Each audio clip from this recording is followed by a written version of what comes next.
Welcome back to the Bob Sullivan Show here on LateNightSportsRadio.com. I'm waiting for Mike Dyer from CelticsLife.com to call in to talk some really just all Boston sports. But I'm joined here by Keith Grieve from 87 Sports Fan and my producer. Keith, okay, I will talk about Giants-Eagles right now, 27-0.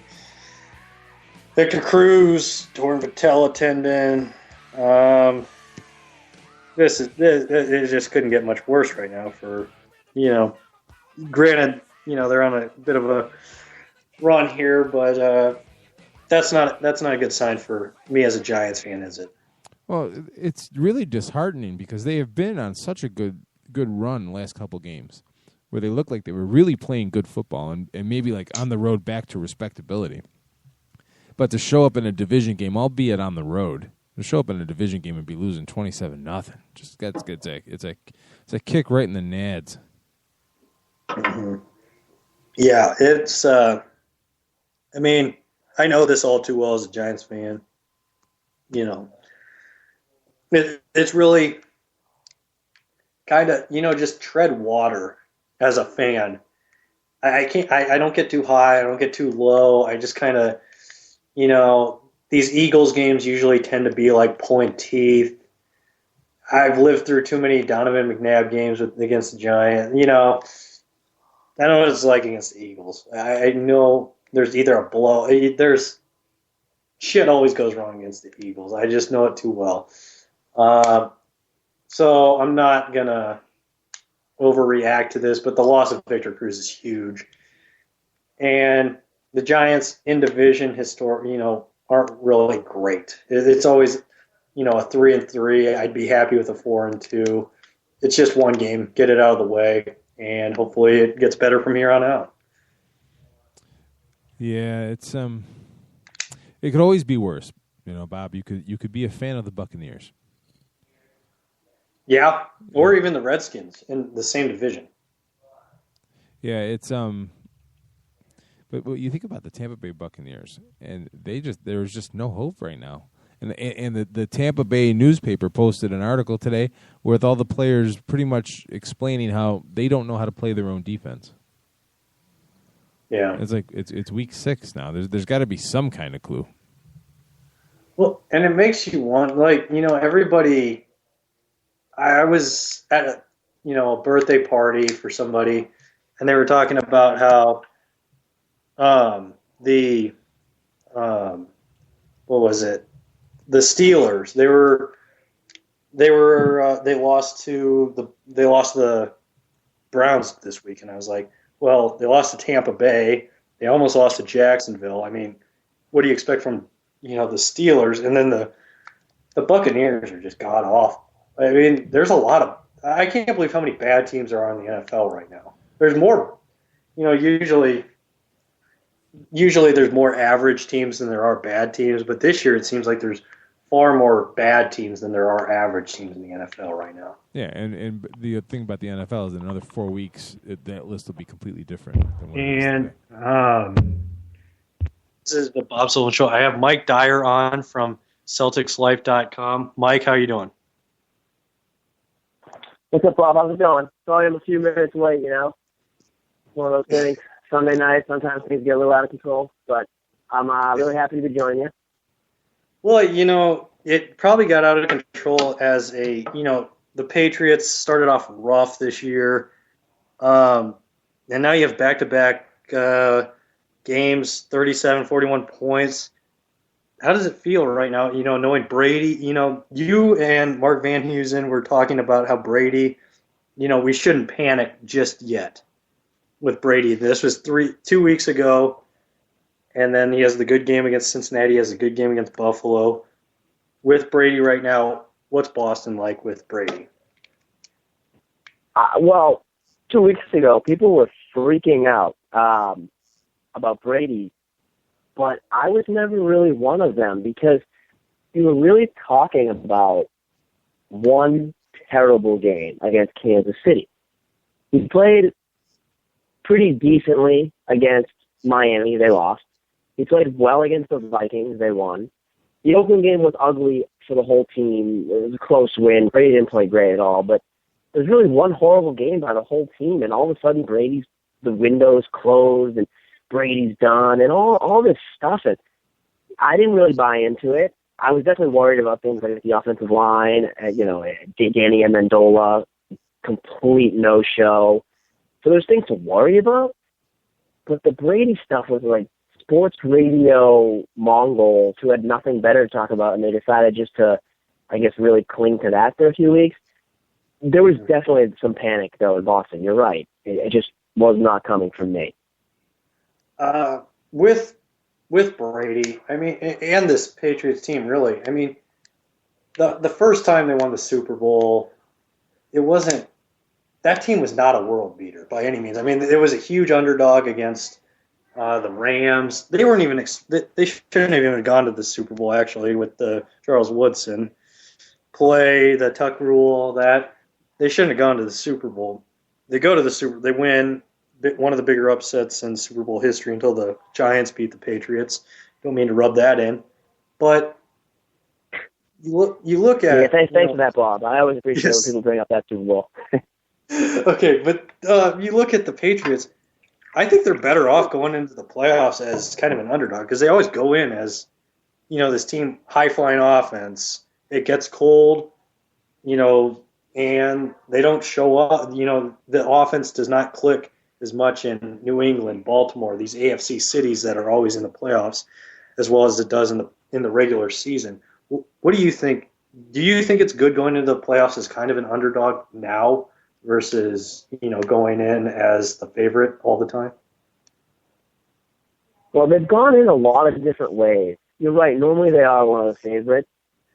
I just think that the biggest difference between the early 2000s Patriots and the Patriots since 2005 is luck. And I know that's not a very cool thing to talk about because everyone wants to point to one thing or another, like a tangible thing.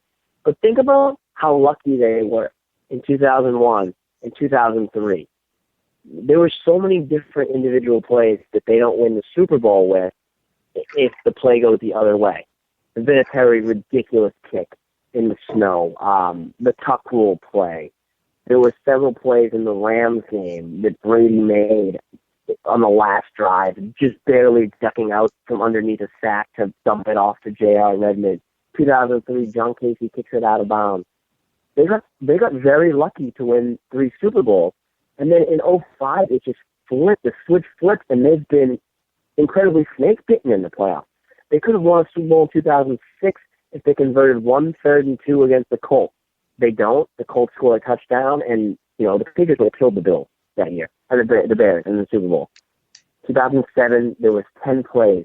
They could have made one of them, and they beat the Giants. Perfect season. 2011, Welcome drops that pass. If he doesn't, they win a Super Bowl. So if they had good luck through this whole streak, they would have 6 Super Bowls. If they had bad luck, they'd probably have 1 in 2004. So I don't know if it's an underdog versus being a favorite as much as it is they've just been buried with bad luck for the last 10 years after being incredibly fortunate to win 3 Super Bowls. But to me, that's always been the biggest difference. People don't like to point to that. They think the Patriots got up soft when they got Randy Moss and Wes Welker. That soft team was one Asante Samuel interception and one stupid helmet catch away from going 19-0. So I don't buy that for a second. Basically what you're saying is 3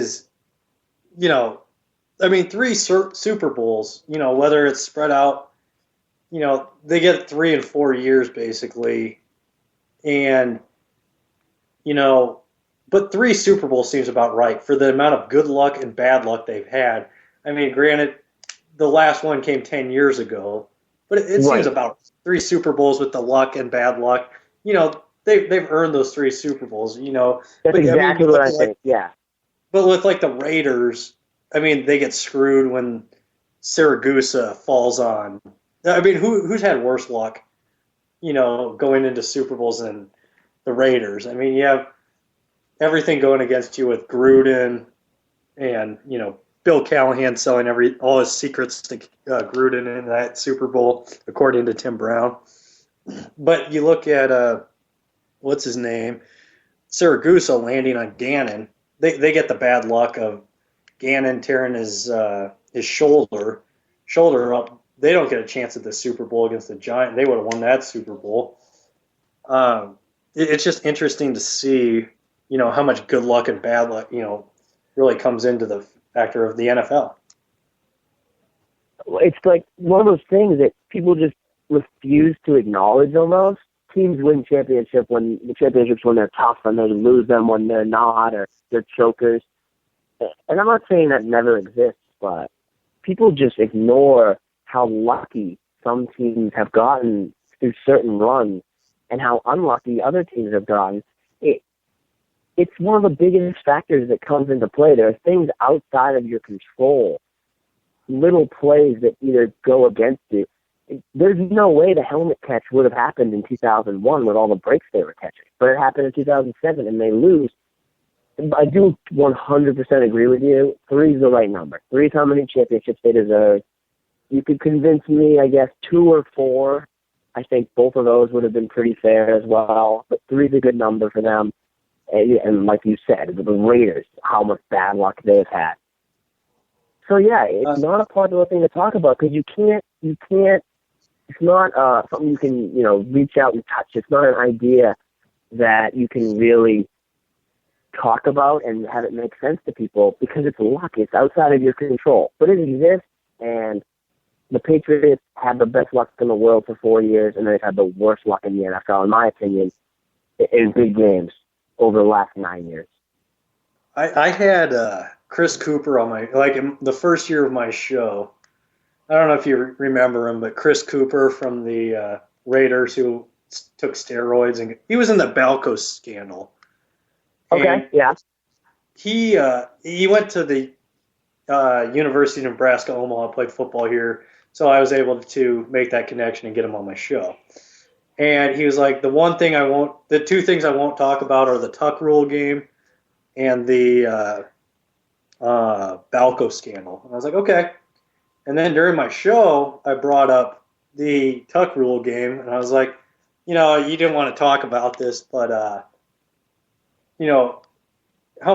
how much does it pain you to see Tom Brady's face plastered all over Wheaties boxes and, the NFL?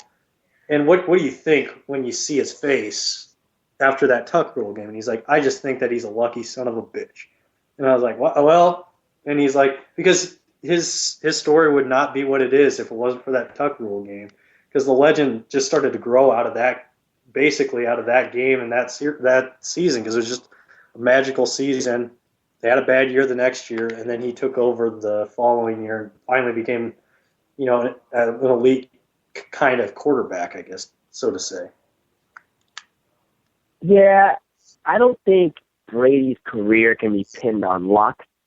I think some of his good moments and bad moments, in terms of good luck, bad luck, but Tom Brady, people think this guy's like a game manager. At least that was his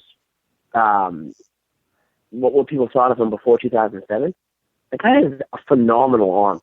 He's not quite as good with the deep ball as he was early in his career, but he was lights out for a 6-7 year span on deep passes. He's an unbelievable leader. He dominates the middle of the field with guys like Welker and Edelman. So, and his touchdown to interception ratio shows how accurate the guy is. So yeah, he was a late round pick. He looked absolutely terrible in the combine, and people might pin some of it on luck and being with Belichick. But I think this dynasty, if you want to call it that, is much more about Brady than Belichick. It really is. Belichick's a great coach. He's a good GM. But Brady's the reason why they have 3 rings and 5 Super Bowl appearances. And I totally disagree that you can say the Tuck rule helped launch him, but he took over a terrible team and went 11-3 up until the Tuck rule. So he'd already kind of proven some stuff. And then after the Tuck rule, he still had to lead them on the game-winning drive in that game. He had to lead them to win a Super Bowl and everything that's happened since then. So I definitely don't say that his career is based on luck. That sounds like some bitter stuff right there. Well, and